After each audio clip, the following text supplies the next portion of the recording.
Bienvenidos a una nueva entrega de Enigmas de la Historia. En este nuevo programa volveremos a atravesar la delgada línea que nos separa del pasado y sus enigmas. Viajaremos a un lugar mágico y misterioso, recorreremos el tiempo y conoceremos datos muy interesantes.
En esta ocasión vamos a cruzar nuestro maravilloso planeta para llegar a un recóndito lugar, rodeado de misticismos y secretos, la isla de Pascua. Ubicada en Chile, un paraje dotado de una cultura visual impresionante, cuyos protagonistas son esos antiguos vigías gigantes que parecen vigilar el mar con nostalgia. En un estéril trozo de tierra en el Pacífico Sur habitó hace mucho tiempo una extraordinaria civilización. Los Rapa Nui crearon su propio paraíso en la tierra, protegidos por impresionantes centinelas de piedra. Después desaparecieron sin ninguna razón conocida. Pero, ¿de dónde provenían sus habitantes? Teniendo en cuenta que la tierra continental más cercana es Sudamérica a más de 3.000 kilómetros de distancia. Eran originarios de China y llegaron a la isla de Pascua a través de la Polinesia. O quizá provenían de algún lugar de Latinoamérica. Las leyendas y canciones de los Rapa Nui, como en muchas otras culturas, relatan su historia. Algunas de ellas nombran a sus ancestros polinesios y cómo emprendieron un épico viaje hacia lo desconocido, aunque también hay pruebas arqueológicas que muestran orígenes sudamericanos. ¿Qué vestigios han sido hallados de los Rapa Nui? Se sabe que dominaban el arte de la escritura, aunque solo lo aprendían sacerdotes y las clases dirigentes. Para los académicos actuales, ese lenguaje, el rongo, continúa siendo un enigma, pero sospechan que los restos hallados contienen listas de acontecimientos importantes y de ilustres personas fallecidas. Pero esos no son los restos más importantes de la cultura de los Rapa Nui. Sin duda lo que más caracteriza su pasado son los moais. Cientos de estatuas esculpidas directamente de piedras extraídas del cráter de un volcán. Los rostros vivientes de los santos ancestros. ¿Cómo se crearon esos enormes vigías? Fueron tallados a partir de roca firme con cinceles de piedra. Se piensa que cada moai conllevaba un año de trabajo. Algunos alcanzan los 10 metros y pesan más de 80 toneladas. ¿Pero cómo llegaron desde el cráter de un volcán hasta sus alejados pedestales? Se cree que fueron arrastrados por aparatosos rodillos. Sin embargo, los isleños tienen una versión mucho más sencilla. Los moais simplemente caminaron. Esas leyendas fueron consideradas durante siglos como fantasías, pero recientes investigaciones han dado la vuelta a las creencias establecidas. Efectivamente, los moais pudieron caminar por las colinas rocosas de la isla de Pascua. Recientes estudios han demostrado que, si se le ataban cuerdas en diferentes puntos estratégicos y balanceándolos de un lado a otro, los moais se desplazaban por el terreno recorriendo incluso hasta 1 kilómetro al día. Y lo que es aún más inquietante, ¿qué provocó la caída de su civilización? La comunidad arqueológica cree que uno de los motivos fue la deforestación masiva ocasionada por la sobreexplotación de su diminuta isla. ¿Puede ser quizá un aviso a pequeña escala de lo que le espera a nuestra civilización? La isla de Pascua es uno de los lugares más misteriosos del mundo. lo que lleva a miles de personas a interesarse por la historia detrás de los moais que allí sobreviven, el paso del tiempo y el hombre moderno. Existen teorías de todo tipo sobre su creación y la utilidad de estas moles. Por ejemplo, que los extraterrestres construyeron los moai. He leído y escuchado a varios autores afirmar que los pobladores de la zona no tenían capacidad o inteligencia para hacerlo. Sin embargo, en mi opinión, la teoría de los seres de otros planetas es muy poco probable. En primer lugar, porque no está comprobada la existencia de extraterrestres. Y en segundo lugar, el pueblo Rapa Nui talló los moai de una manera muy humana, con modos y materiales mundanos, directamente en toba volcánica, una piedra porosa hecha de ceniza solidificada. En Rano Raraku, un volcán extinto ubicado en la propia isla, por lo que no están hechas de meteoritos o de rocas traídas desde el espacio exterior.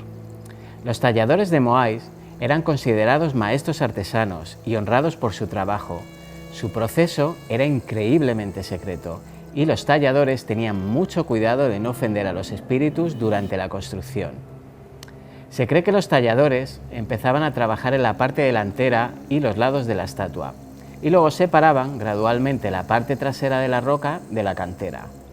A continuación, la estatua se trasladaba cuesta abajo y se colocaba en posición vertical en un agujero, donde los talladores terminaban la parte trasera y añadían petroglifos a su superficie. Con ello, la estatua estaría completa. No hay duda de que los indígenas tenían la capacidad para hacerlo. La duda es, ¿para qué hacerlo?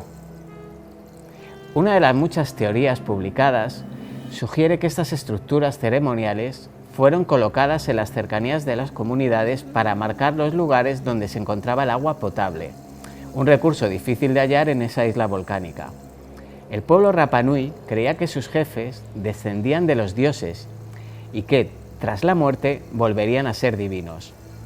Las estatuas se construyeron para contener temporalmente los espíritus de sus antepasados.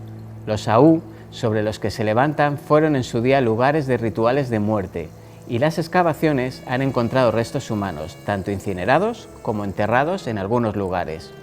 Puede ser que los moai sean contenedores en los que estos espíritus en movimiento pueden ser capturados y mantenidos a salvo para que puedan seguir ayudando a las personas que quedaron atrás. Existe una clara conexión entre los moai de Rapa Nui y monolitos similares encontrados en toda la Polinesia. Los expertos creen que estas estatuas proceden de una religión común, aunque no siempre se parezcan. Hoy en día siguen considerándose sagrados. Tocar los moais es ilegal y una fuente de fuerza vital, espiritual o maná. Cuánto misterio descansa quieto en nuestro pasado, ¿verdad? Les invito a seguir investigando sobre la apasionante cultura de los Rapa Nui. Les puedo asegurar que aún han quedado muchas cosas apasionantes y muchas teorías en el tintero. Ahora vamos a ver un documental de nuestro colaborador Jesús Montero. Él pronto vendrá a nuestro plató a hablarnos de sus libros y de sus proyectos audiovisuales. También no deberíais dejar de ver su canal de YouTube, Curiosidades y Misterios.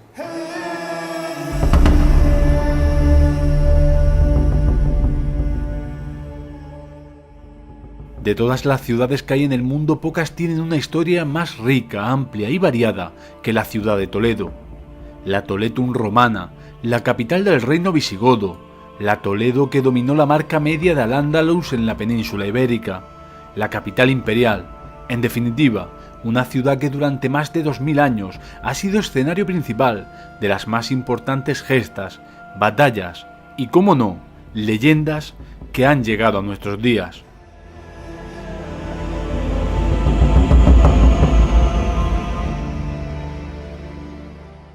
Cuando nos acercamos al mundo de las leyendas, es fácil caer en la idea de que todas se tratan de cuentos inventados y que carecen de valor histórico, pero nada más lejos de la realidad. La mayoría de las leyendas tienen un trasfondo histórico en el que se desarrollan, que por lo general es una muestra del sentir de la sociedad en la que surge dicha leyenda. Por lo general, las leyendas nacen con tres objetivos. En unos casos con la intención de dar sentido a un hecho para el que sus coetáneos no tenían explicación. En otros casos con la intención de educar mediante una moraleja que advierte principalmente de un peligro. y en un tercer caso, con un uso propagandístico que trata de ensalzar las virtudes de un personaje, hecho o incluso de una religión. Hoy quiero contaros dos de las leyendas más conocidas de Toledo que tienen relación con un edificio muy particular de la ciudad de las Tres Culturas, como es la Mezquita del Cristo de la Luz.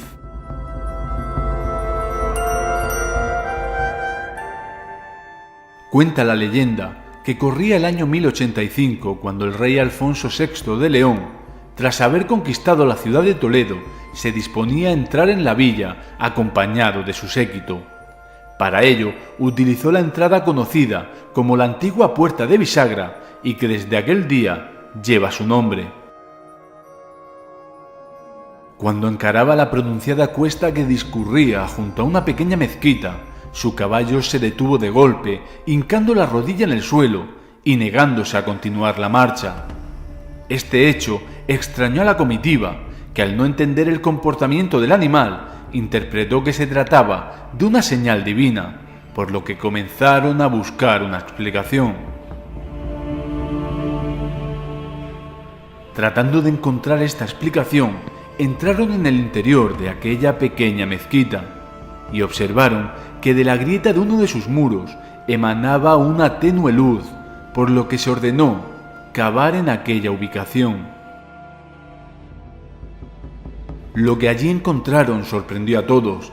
Tras aquel muro se escondía un pequeño crucifijo que mantenía viva la llama de un candil que lo iluminaba, a pesar de haber pasado casi 400 años bajo dominio musulmán. Este hecho se tomó por un milagro y allí se ordenó cristianizar el edificio que desde entonces se conoce como la Mezquita del Cristo de la Luz.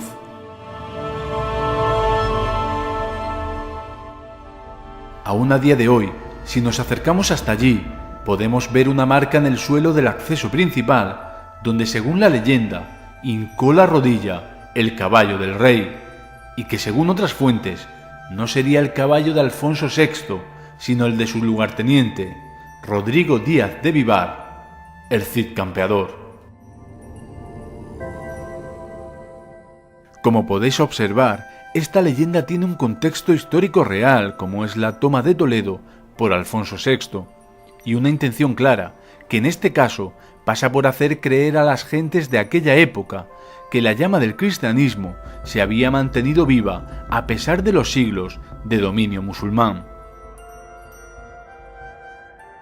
Otra leyenda acerca de este singular edificio nos lleva aún más atrás en el tiempo, y a las dificultades de las relaciones de las distintas comunidades religiosas que en Toledo convivían. Cuenta la leyenda que hacia mediados del siglo VI, durante el reinado de Atanagildo, había un grupo de fanáticos judíos en la ciudad de Toledo, que sentían una gran animadversión por las imágenes de Cristo, y en especial por el Cristo que se veneraba en una pequeña iglesia visigoda, junto a la puerta conocida por entonces como Puerta Agilana, y que los cristianos de Toledo tenían una especial devoción por él. Era tal su odio que decidieron tomar cartas en el asunto para acabar con lo que ellos consideraban una idolatría imperdonable. De esta forma idearon un plan que pasaba por untar los pies de la imagen de Cristo con un potente veneno. De esta forma, cuando los devotos hiciesen sus peticiones y acabaran con un beso en los pies de la imagen, serían envenenados. Con esto lograrían un doble propósito: acabar con un buen número de cristianos y, por otro lado, que se aborreciera la imagen que allí se adoraba. Tras llevar a cabo su maléfico plan, llegó el día esperado, y las primeras devotas llegaron a la pequeña iglesia. Tras recitar sus oraciones y hacer una petición, la primera de ellas se dispuso a besar los pies de la imagen, cuando de repente el Cristo desclavó uno de sus pies y lo apartó de aquella fiel. Este hecho sorprendió a todos, ya que se repitió con los siguientes fieles. El sacerdote, extrañado, de tal hecho insólito. Se acercó a la imagen y se percató de que el pie desclavado estaba untado con una sustancia de color amarillento verdosa.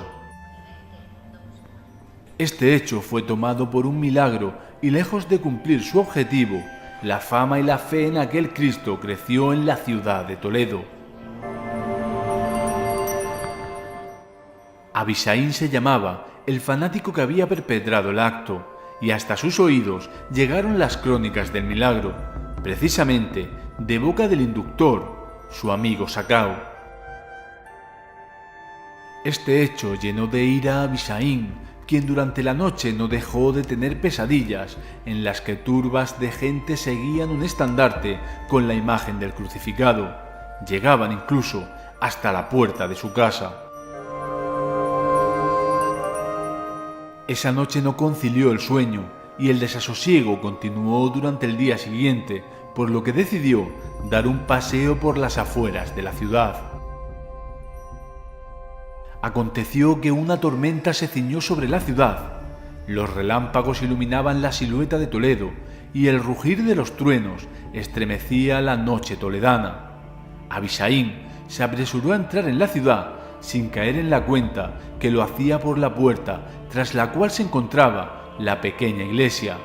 Atormentado y enfurecido, accedió a la misma, aprovechando la soledad de la noche, y con un pequeño cuchillo que portaba en el cinto, se lo clavó en el pecho a la imagen de Cristo.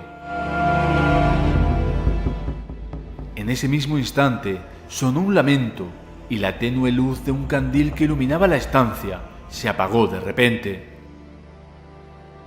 A causa del golpe, la imagen había caído al suelo, y a pesar del temor que sintió, su odio era mayor, por lo que recogió el crucifijo y lo metió entre sus ropas, con la intención de llevárselo y destruirlo más tarde. Pasaron las horas bajo una intensa lluvia y Abisaín logró por fin conciliar el sueño, pero poco le duraría, pues el rugir de una multitud que se apostaba a las puertas de su casa lo despertó. No podía creerlo. ¿Cómo era posible? Nadie sabía lo que había sucedido la noche anterior, por lo que no podía ser delatado.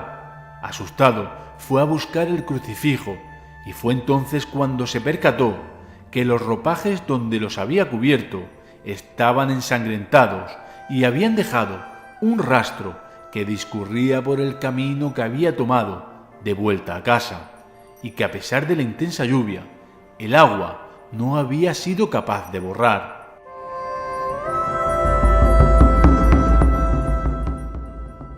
A Abisaín se le capturó aquel día y sería juzgado por herejía y condenado a muerte. Por su parte, el Cristo fue devuelto a la pequeña iglesia y su veneración creció aún más entre la población de Toledo. Como veis, no siempre fueron buenas a tenor de las leyendas las relaciones entre las distintas religiones que habitaron la ciudad, y han quedado plasmadas en muchas de las leyendas que nos han llegado, y que cuentan las dificultades que acontecieron a lo largo de los siglos y que os iré trayendo poco a poco. Aquí dejo el vídeo por hoy. Espero que os haya gustado este reportaje sobre leyendas toledanas. Dejad un like y comentad si las conocíais. Espero veros en el siguiente vídeo y, como siempre os digo, no dejéis de ser curiosos. Adiós. ¿Qué les ha parecido el documental? Espero que muy interesante. Ahora vamos a ir un ratito a publicidad y enseguida volvemos aquí en Enigmas de la Historia con más casos interesantes.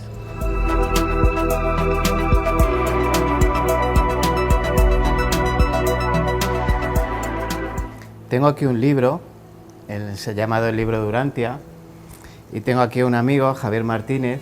Él no es el escritor de este libro, ahora nos contará quién lo ha escrito, cómo y por qué. Javier Martínez es un lector y conocedor del libro Durantia y creador de la plataforma Descifrando Durantia. ¿Qué nos puedes contar de este libro Durantia? Bueno, la verdad que necesitaríamos como varias sesiones para poder hablar un poquito del libro Durantia. La verdad que el libro Durantia es un compendio de ciencia, de tecnología, de historia, de filosofía, de teología, y que acaba con la vida de Jesús, ¿no? Todo lo que aconteció en la vida de Jesús, que no nos cuentan en los 4 evangelios canónicos, pues en el libro de Durantia nos lo cuentan día a día qué fue lo que sucedió.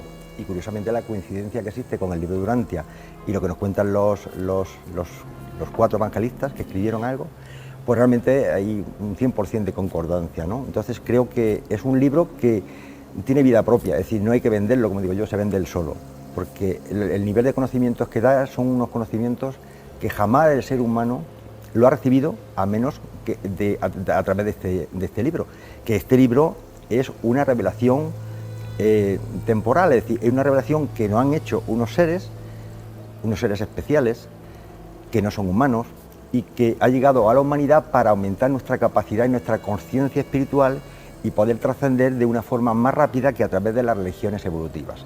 Y eso es básicamente lo que es el libro de Durantia.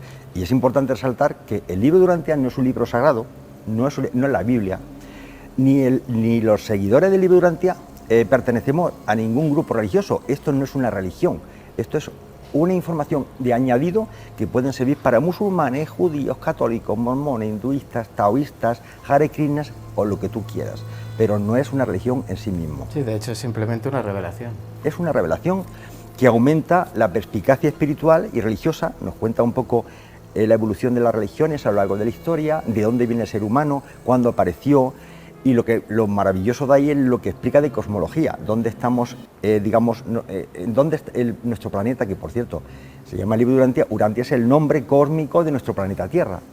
Entonces, ¿dónde estamos en el cosmos? ¿En qué superuniverso estamos? ¿Qué sistemas hay? ¿Qué constelaciones? ¿Cuáles son los anillos exteriores? Hay todo un mundo cosmológico que es inimaginable las cifras que nos dan. Y ahora actualmente con los nuevos descubrimientos, con los nuevos satélites, pues estamos descubriendo que todo lo que dice el libro de Durantia es cierto y está confirmado por la astronomía actual, no por la astrología, cuidado, por la astronomía actual.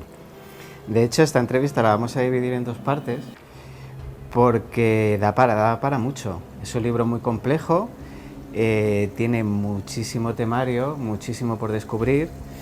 Y bueno, vamos a empezar por la primera parte que hemos decidido empezar, y es cómo se escribió, cómo se recibe esta información. Bueno, pues esta es una de las interrogantes más grandes que existe con relación con el libro de Durantia. ¿Y por qué es un interrogante? Pues mira, vamos a ver, los reveladores, los que no han dado esta información, lo que no pretenden es que se deifique al escritor ni a ninguna persona relacionada con el libro de Durantia.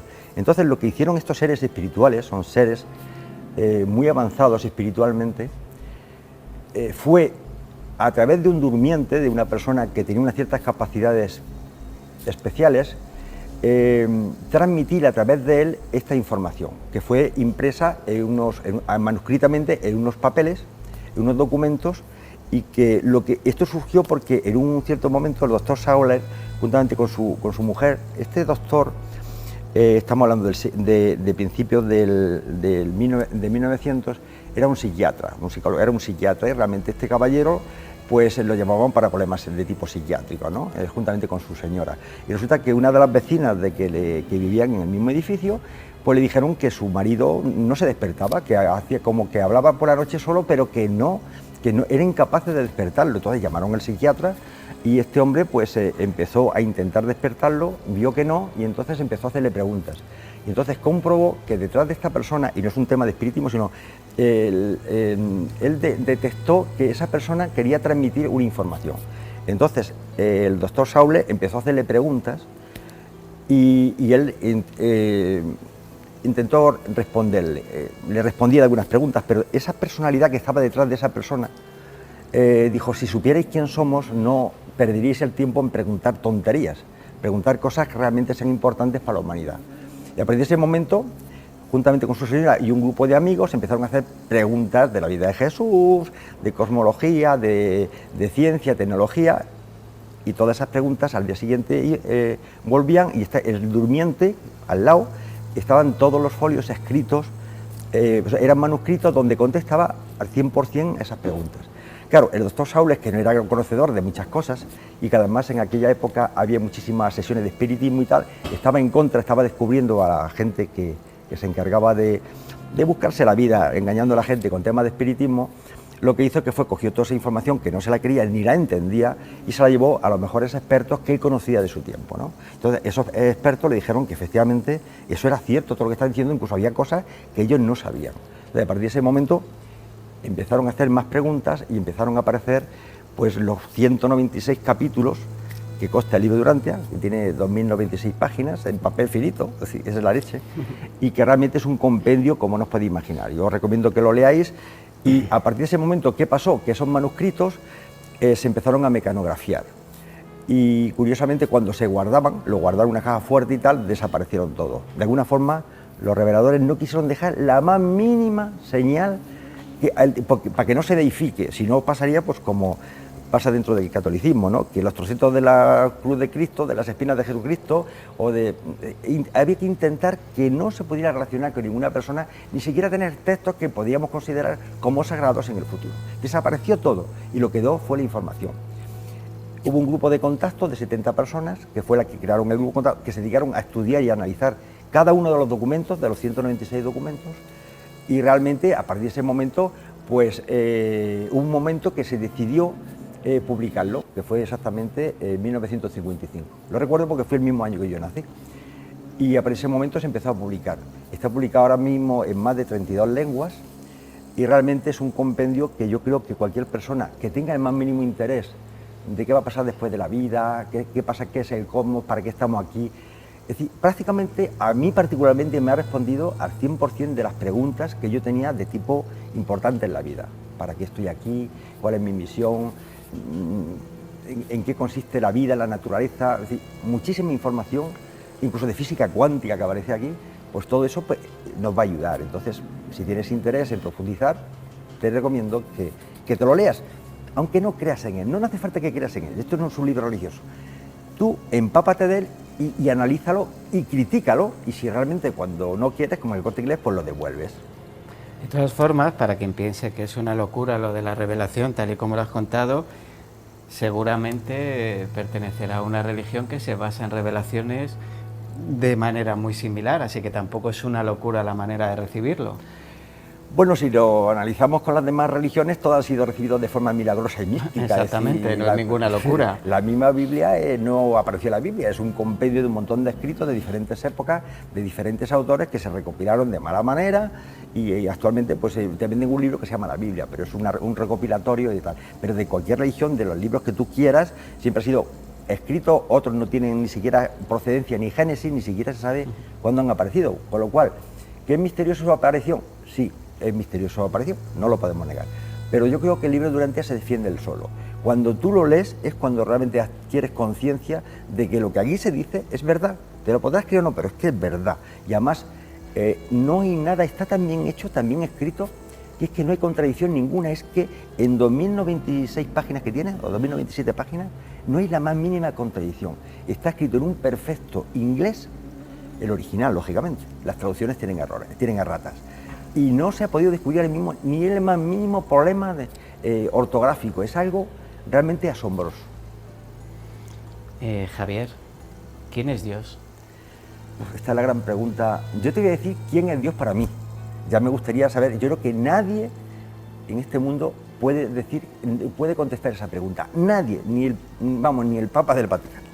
Desde mi punto de vista, habría que decir, es que el concepto de Dios y deidad es complejo de definir, pero por lo que sabemos por el libro de Durantia, que es a lo que yo me voy a referir, el concepto de Dios es el concepto de un ser que es inconmensurable, infinito, eterno, absoluto, sin principio y sin fin, y que en un momento, por ponerle tiempo, en un momento de su realidad, sin espacio y sin tiempo, decidió que se formaron tres personalidades, que es el Padre universal, el Hijo eterno y el Espíritu infinito.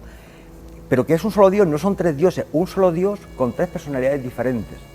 Y para mí ese es el concepto del Dios único. Después, todo lo que nosotros conocemos de Jesús o de muchas otras personalidades son deidades, son hijos de esa Trinidad primogenia, sin espacio, sin tiempo, y que reside en un lugar en el cosmos, reside.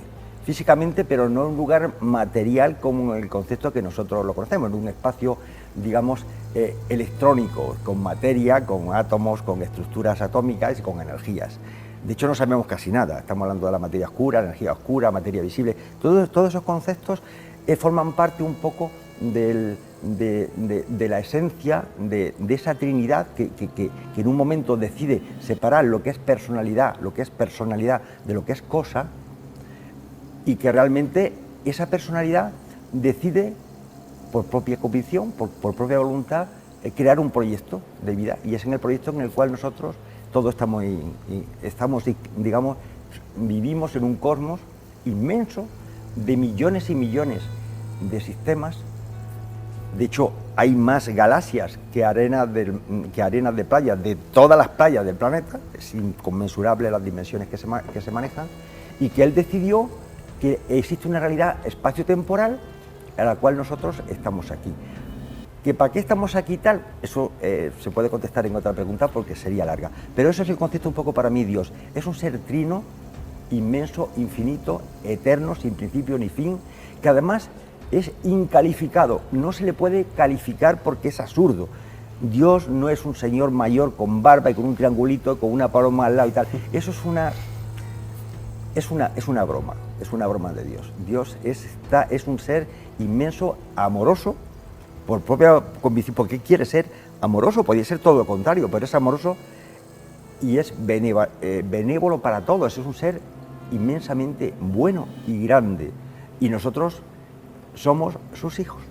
Pero es una bondad al estilo de lo que nos dice la tradición, de lo que nos dice la Iglesia Católica, esa bondad de si te portas mal tienes castigo, toda obra tiene su castigo, todo sí, eso. bueno, ¿Es ese Dios el que habla Urantia? Vamos a ver, no, ese no es el Dios que habla Urantia. Vamos a ver, ese Dios que nos cuentan, el Yahvé, guerrillero, belicoso, celoso, que mataba a la gente, y ese Dios es el Dios judío, de un Dios, es un invento del mundo judío, que luego ha ido evolucionando, lógicamente, pero ese Dios pequeñito no tiene que ver nada con el Dios que estamos hablando. Es decir, el Dios inmenso de la creación no tiene que ver nada con ese Dios judío, ni católico, ni musulmán. Es que no. A ese Dios le veo con sentimientos humanos. Es que los sentimientos humanos son sentimientos de los humanos, pero ese Dios está por encima de los sentimientos humanos. Es puro amor y pura bondad. Entonces, nosotros los hechos y los actos los consideramos que son buenos o malos en función de nuestros propios intereses. Es decir, si yo me pincho, como me duele, es malo, ¿entiendes? Pero si le doy a alguien o me hace un favor, que me aparque a mí en el coche, pues es bueno, me ha hecho cosas buenas. Entonces, el tema de concepto de bueno y malo está en función de nuestros intereses. Dios está por encima de lo bueno y lo malo. Y te diré más, Dios es que además está, es decir, cuando yo oro o le pido a Dios, lo que yo le pido ahora, Él ya lo conocía mucho antes de que yo existiera o que se creara el sistema solar, porque Él es omnisciente. Él, cuando yo le hago una súplica, ya la sabía, pero mucho antes de que fuese creado. Es decir, si quiere me la concede, si va en respuesta a su plan, a su proyecto, y si no, pues dirá, no, tienes que aprender porque esta experiencia no te la puedes saltar, ¿entiendes? Porque Él siempre va buscando el bienestar de todos los seres humanos. Y el bienestar significa que nos da la capacidad de libertad, de libre albedrío. Y eso es una cosa que muchas personas no entienden. No se dan cuenta que el Dios, al ser bueno y hacerte libre, permite que haya gente que sea malvada y que viole, que mate, que haga, porque le permite que ejerza su libre albedrío a esa persona, incluso a los malvados. Llueve para los buenos y para los malos. Y entonces, el hecho de que Dios permita todo eso es precisamente porque es bueno, porque nos ha dado la plenitud de que podamos desarrollar nuestro libre albedrío, nuestra capacidad de libertad, y tú eliges si quieres utilizarlo para hacer bien o para hacer mal. Y yo no solamente me refiero a hacer bien solamente a las personas, a los animales también, y a la propia naturaleza que la estamos maltratando.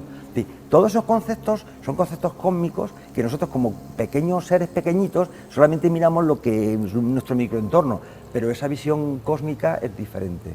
Y lo que hablas del bien y del mal, que es un concepto humano, al final nosotros lo reducimos a un solo momento en nuestra historia, que es nuestra vida. Es nuestra vida. Pero hay algo después como para decir, bueno, pues no era tan malo, tuve esas experiencias, pero Pero esto ahora, ¿qué es? ¿Qué es lo que hay? Pues vamos a ver, desde el punto de vista, vuelvo a repetir, del libro Urantia, es decir, nosotros estamos aquí para experimentar una realidad física y material. Tenemos que aprender como un niño pequeño. Tenemos que ir evolucionando, o sea, relacionarnos con los demás y ir avanzando como seres humanos. Adquirir esa perspicacia espiritual, porque tenemos dentro de nosotros una chispa divina, que le llaman el libro Urantia, le llama ajustador del pensamiento. Pero es decir, nuestro Padre Celestial reside en parte en nosotros. Y nosotros tenemos que ir avanzando para conseguir un nivel de desarrollo espiritual, primero que nos permita vivir en sociedad, en comunidad, porque tal como las cosas está demostrado que no estamos desarrollando esas capacidades espirituales. Y después irnos preparando para que cuando demos el siguiente paso, es decir, cuando pasemos el umbral de las puertas de la muerte, nos encontremos con nuestra auténtica realidad. Porque nosotros estamos aquí de paso, dentro de 100 años todos calvos. Es decir, vamos a prepararnos para que cuando llegue ese momento que nos están esperando, porque nuestro Padre no nos va a castigar. Nuestro Padre no nos castiga. Te quería preguntar. No hay infierno. Perdonad, hermanos, no hay infierno, no hay purgatorio, no hay cosas raras. Un padre amoroso no castiga a sus hijos. Yo soy padre, tengo varios hijos. Yo los puedo castigar en el sentido de que corregirle un error y para que aprendan o para que no hagan eso, para que no se hagan daño. Pero jamás los condenaría a un dolor eterno. ¿Qué padre humano hace eso? ¿Cómo un padre divino, creador de todo, puede castigar? Al contrario, está deseando de que adquieras conciencia espiritual para darte capacidad de poder y que puedas desarrollarte plenamente, y sobre todo lo que pretende es que seas feliz y hagas feliz a todo lo que está alrededor. Dios quiere hijos felices, hijos buenos y felices, pero es que eso solamente se consigue experimentando una realidad, compartiendo en el trabajo, en el sufrimiento, en las penalidades que nos da la vida, con enfermedades, con nuestras parejas, con nuestros hijos, con nuestros abuelos mayores. Hay una realidad que tenemos que aprender, y si no aprendemos eso, si no eres padre, si no eres madre, no tienes la capacidad de ser amoroso con tus hijos. Entonces, nuestro Padre, nosotros somos sus hijos, y Él quiere que adquiramos esa experiencia para que sepamos realmente lo que es un padre o una madre. Y esa experiencia es fundamental, y estamos aquí para experimentar. Y nos esperan tiempos muy buenos, es decir, al otro lado, el mundo es inimaginable lo que nos espera, por lo que no han dicho ellos que nos espera. ¿Tiene Dios otros proyectos como nosotros? O sea, ¿existen otros planetas habitados, otras estancias habitadas? Buena pregunta. Me encanta que me hagas esa pregunta, porque es que me emociono con eso.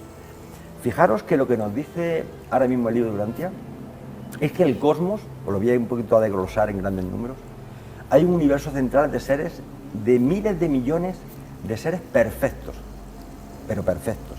Y alrededor de ese universo central existen 7 grandes superuniversos. Nosotros pertenecemos al superuniverso de Ormontón, es el 7º superuniverso. Para que hagáis una idea, es algo más que la Vía Láctea. Es la Vía Láctea y otros cuantos más subsistemas, pero muy grandes. Ese 7º superuniverso tiene un diámetro de 500.000 años luz. La Vía Láctea son 250.000 años luz, con lo cual la diferencia es son otras galaxias que la contemplan. Y ahora, dentro, ese superuniverso está dividido en 10 sectores mayores. Cada uno de esos sectores mayores está dividido en 100 sectores menores, y cada uno de esos sectores menores está dividido en 100 universos locales. Hago un cómputo. Ahora mismo, dentro del 7º superuniverso, hay 100.000 universos locales. Pero es que cada universo local está subdividido en constelaciones, en 100 constelaciones, y cada constelación en 100 sistemas cósmicos. Entonces, lo que os quiero decir es que dentro de cada universo local, por cierto, en nuestro universo local, luego hablamos sobre eso. Quería comentar quién es el regente de ese universo local. Ese universo local tiene 10.000 sistemas cósmicos, 10.000 sistemas cósmicos, y cada sistema cósmico está compuesto por 1.000 sistemas solares como el nuestro. Es decir, nuestro sistema solar, nuestro Sol, con nuestros 9 planetas, o 8 ahora, porque sí, el último Plutón parece ser que no lo es, pues forma un sistema, un sistema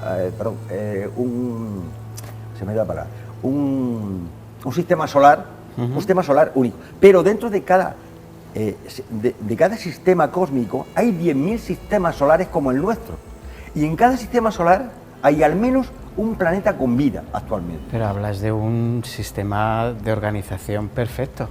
Entonces, te comento, efectivamente, perfecto no es, porque cuando hablamos del espacio-tiempo no existe la perfección.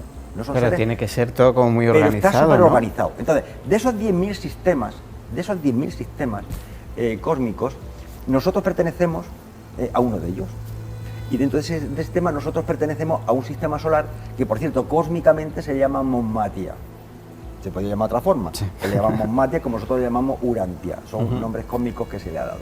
Que no sé si responden a la realidad, solamente que el ser humano necesita palabras con símbolos. Entonces Sí. no han dado esos símbolos. Entonces, solamente en el universo local de Nevadón hay 10 millones de planetas habitados o habitables, que están algunos en fase de habitable. Con lo cual, la hermandad que tenemos de seres, parecido a los seres humanos, es inmensa. Y estoy hablando solamente del universo local de Nevadón. Y os recuerdo que hay 100.000 universos locales dentro del séptimo superuniverso, porque hay otros 6 que no sabemos nada de ellos. Entonces, hay una hermandad cósmica de seres inimaginable, de todas las especies, colores, tamaños y tal, que igualmente que nosotros son hijos de Dios, forman parte de la creación de los hijos de Dios. Pero, por ejemplo, al final nosotros, nuestro planeta, la vida se basa en el hidrógeno, los otros planetas serán diferentes tipos de vida, entonces, ¿qué tenemos en común? ¿La chispa esa que hablabas, el alma o cómo es eso? Pues también es una pregunta importante y vamos a ver, con respecto a la parte física y luego vemos el tema del alma. Todos los seres, nosotros ahora mismo estamos basados en el carbono, es decir, el hidrógeno, el carbono, el y formamos, son estructuras moleculares que realmente es una vida que surgió en nuestro planeta, aunque hubo una colaboración externa para que esa vida surgiera de la forma en que nosotros la conocemos ahora mismo, ¿de acuerdo? Entonces, dependiendo del planeta, que sea de un diámetro más grande, tenga mayor gravedad, menor gravedad, los componentes químicos que lo conformen, porque no necesariamente, igual que en nuestro planeta hay animales que viven en el agua, son marinos, son animales que no respiran oxígeno, sino que respiran el agua, tienen branquias. Tenemos que pensar, que nos dicen los reveladores, que hay muchos seres, también hermanos nuestros, que viven en unos microhábitats y algunos realmente terroríficos en el aspecto de que llaman seres eléctricos, no sabemos ni a qué se refiere, que viven en condiciones ambientales realmente donde no hay oxígeno, donde no hay hidrógeno y incluso nos habla de seres que son voladores, que están en espacios donde que tienen la capacidad de volar, es decir, que la inmensidad de seres que nos hablan es inmensa. Ahora, ¿qué es lo que nos une con todos esos seres? Pues lo fundamental, que todos tienen la capacidad de tener un alma.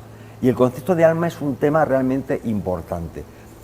Desde el punto de vista del libro de Urantia, vamos a definir un poco lo que es el alma, porque es que si no, no avanzamos, ¿sabes? El ser humano está conformado por cuatro grandes bloques. Uno es un cuerpo físico material, biológico. Es un cuerpo que tiene músculos, órganos, tal, y tiene un cerebro. El cerebro forma parte de la estructura bioquímica del ser, ¿de acuerdo? Igual que cualquier animal. Y ahora, encima de ese cerebro existe una mente que es la que coordina todo. Es un ejemplo, imaginaos, tenéis un ordenador, es el hardware, ¿no? Con una CPU, que sería el cerebro, y hay un software, que tú tienes un sistema operativo. Bueno, la mente es como el sistema operativo de cada uno, y no es exactamente igual en el de uno que en el de otro. Bien, entonces ya tenemos dos partes. El cuerpo físico, tenemos la mente material, donde está el yo, yo soy Javier, tú eres Roberto, ese es tu yo material. Y encima de eso, el Padre nos ha concedido una cosa que se llama personalidad. La personalidad no son los atributos, que me gusta esto, que el pelo lo tengo así. No, la personalidad son 3 conceptos. Es la unicidad. No existen 2 seres iguales en todo el cosmos. Somos únicos cada uno. Es único. La unicidad. Otro es la capacidad de libre albedrío, que somos capaces de pensar. Y otro es la autoconsciencia. Somos autoconscientes de la realidad. Somos capaces de observar al cosmos desde nuestro interior. Eso es lo que se define como personalidad dentro del libro de Urantia. Y la cuarta parte es la chispa divina. El Padre Celestial se ha donado a cada uno de los seres humanos y hay una chispa divina dentro de cada uno, por eso somos sus hijos, que nos da unos atributos. Es decir, tenemos el atributo más importante que no somos condes, ni marqueses, ni varones, somos los hijos perdóname la pregunta, lo voy a decir entre comillas, somos los hijos del puto amo, cierro las comillas, somos los hijos de Dios. ¿Qué más calificativo podemos tener? Bueno, pues esas 4 partes forman lo que es el alma, y cuando tú mueres, aquí se queda la parte física con tu cerebrito, y la parte mental, todos tus recuerdos, la chispa divina se va y la personalidad se marcha también, y luego te reensamblarás en un cuerpo glorioso, como dicen los católicos, los judíos, en un cuerpo glorioso, un cuerpo que se denomina con la palabra morontial, con unas capacidades. Nosotros tenemos en principio 5 sentidos, los urantianos dicen que tenemos 12 sentidos, pero sin embargo en ese cuerpo morontial tenemos 56 sentidos, con lo cual inimaginable que pueda ser. Entonces estamos hablando de una realidad pues completamente diferente. También adelanto un dato: en esos cuerpos morontiales no se come ni se bebe para alimentarse. No hay deposiciones. Y otra cosa que a algunos os va a doler, lo siento, no es eso, no hay órganos sexuales. Con lo cual la capacidad de reproducción solamente la tenemos en nuestra historia material que estamos ahora mismo experimentando en esta realidad. Pero cuando pasemos al otro lado nos vamos a parecer más a los ángeles, en el sentido de que no... Otra cosa no es que haya festividad y amor y esas cosas, pero ya no existen esas capacidades de reproducción, que es un regalo que tenemos aquí. Es un concepto de vida totalmente completamente diferente, porque vamos a ser eternos.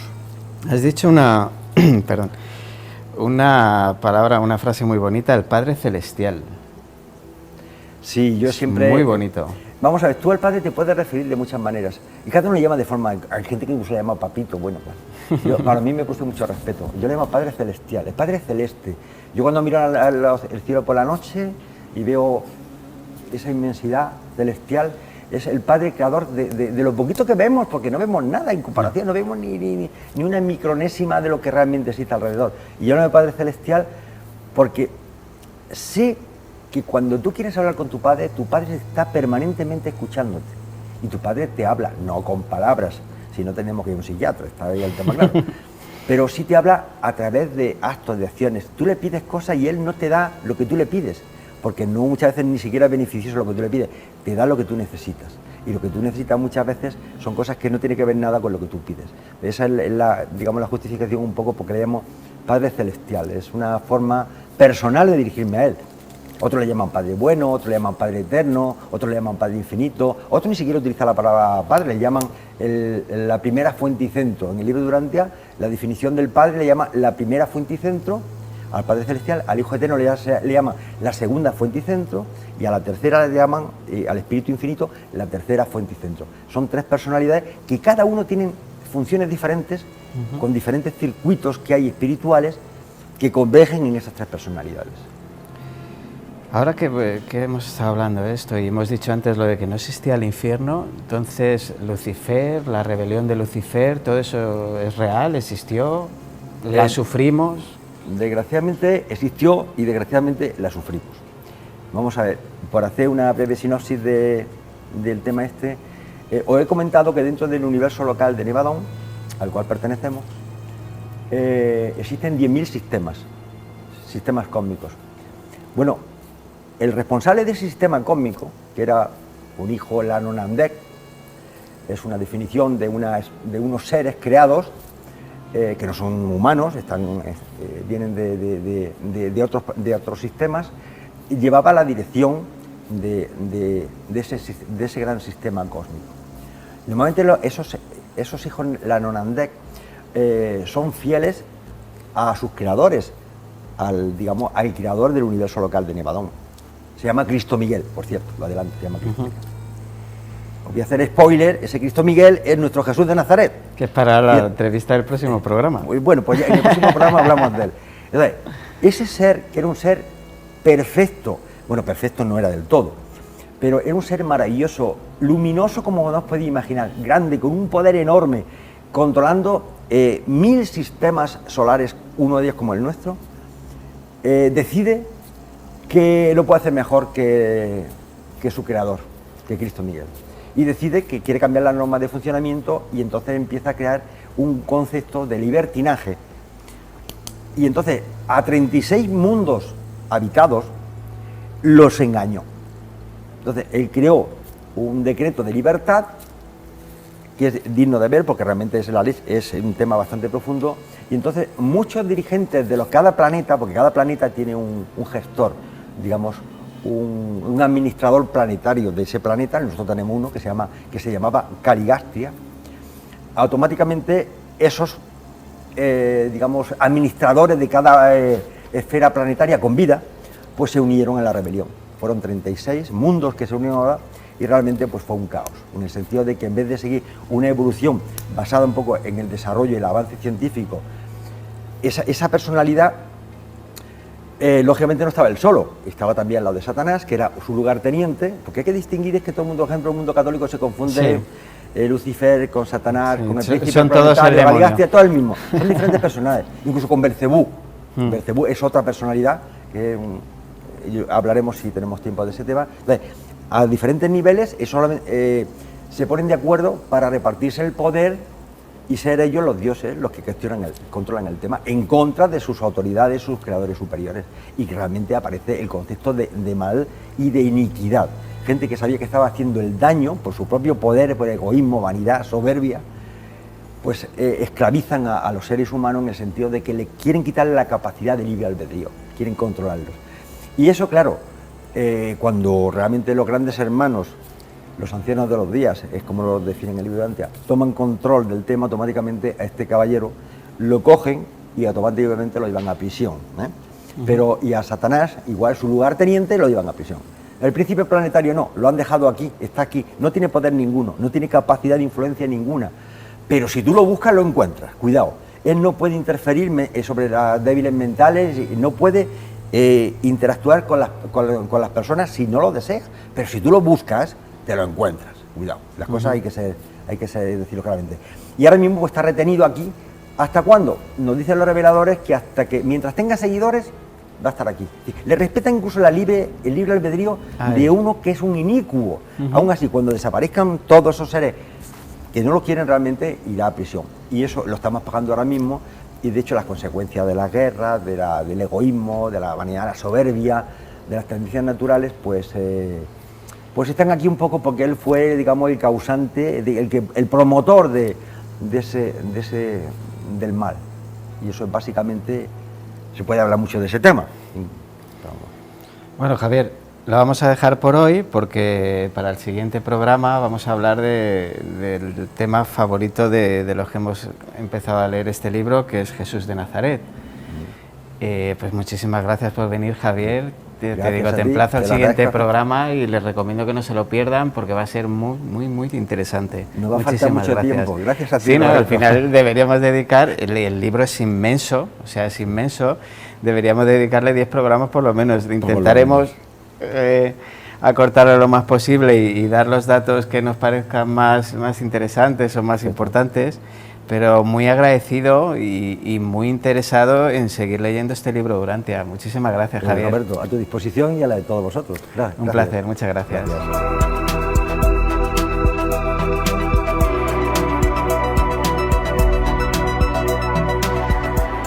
¿Se imaginan ustedes poder ver el pasado como si se tratase de una película? Si hay un lugar en el mundo del que creemos que guarda secretos, ese es el Vaticano. Hay personas que creen que entre todos los documentos y reliquias y objetos que custodian veladamente, guardan un artefacto con el que se puede observar el pasado. Ese artefacto es el cronovisor. El cronovisor fue creado por el padre Marcello Pellegrino Ernetti, un monje benedictino que mantuvo el dispositivo en secreto hasta la década de los 60. Según sus afirmaciones, había creado junto a un grupo de científicos una máquina del tiempo que permitía ver y escuchar eventos históricos. De acuerdo con su testimonio, la máquina, a la que denominaron cronovisor, funcionaba como un telescopio, enfocando imágenes y sonidos específicos del pasado. Su funcionamiento se basaba en que las energías espirituales de las almas podían transformarse en ondas de radio, y que esa energía se quedaba grabada en el tiempo, permaneciendo grabadas en una suerte de éter espiritual, y que con varias antenas hechas de metales misteriosos, podían captarlas y formarlas de nuevo en las mismas imágenes y sonidos tal y como sucedieron en el pasado. Con una suerte de sintonizador conseguían llegar al momento que querían observar. Para ello tenían una pantalla de televisión y un grabador para poder guardar todo lo visionado. Según Ernetti, pudieron ver y grabar sucesos tan importantes como la destrucción de Sodoma y Gomorra, la última cena o la crucifixión de Jesús de Nazaret. La financiación de este artefacto sería otorgada por el Vaticano, que de repente decidió no seguir con el proyecto y destruyó el aparato por miedo a que lo visto y grabado destruyera su imperio económico y espiritual. La Iglesia, al ser muy diferente la historia real de la que siempre nos han hecho creer. Diversas voces defienden la existencia del cronovisor, así como la de las imágenes que circulan por las redes. También dicen que no se destruyó, que está escondido en el Vaticano. La verdad, como siempre, solo la conocen sus protagonistas y estos guardarán silencio para siempre. Bueno, pues espero que les haya parecido interesante este caso del cronovisor. Es verdad que el Vaticano guarda bastantes misterios, pero ¿esto será cierto? ¿No lo será? Y ahora, para despedir el programa, me gustaría proponerles un juego: crear unas líneas ficticias que unan a personajes relevantes de nuestra historia. En muchas ocasiones los momentos, las personas, pierden contexto por no estar directamente relacionadas con el instante que viven o la cercanía con los acontecimientos pasados o futuros. Por ejemplo, ¿sabían que Marilyn Monroe y la recientemente fallecida reina Isabel de Inglaterra nacieron el mismo año? ¿O que la Universidad de Oxford existió cientos de años antes de que se fundara el Imperio Azteca? Concretamente de 1096 a 1325. ¿O sabían que Isaac Newton, descubridor de la ley de la gravedad, murió en 1727, por lo que nunca supo de la existencia de los dinosaurios, ya que el primer fósil fue descubierto en 1824? ¿O que la famosa compañía Nintendo fue creada en 1889, tiempo en el que Jack el Destripador aún seguía vivo? Martin Luther King y Ana Frank nacieron el mismo año.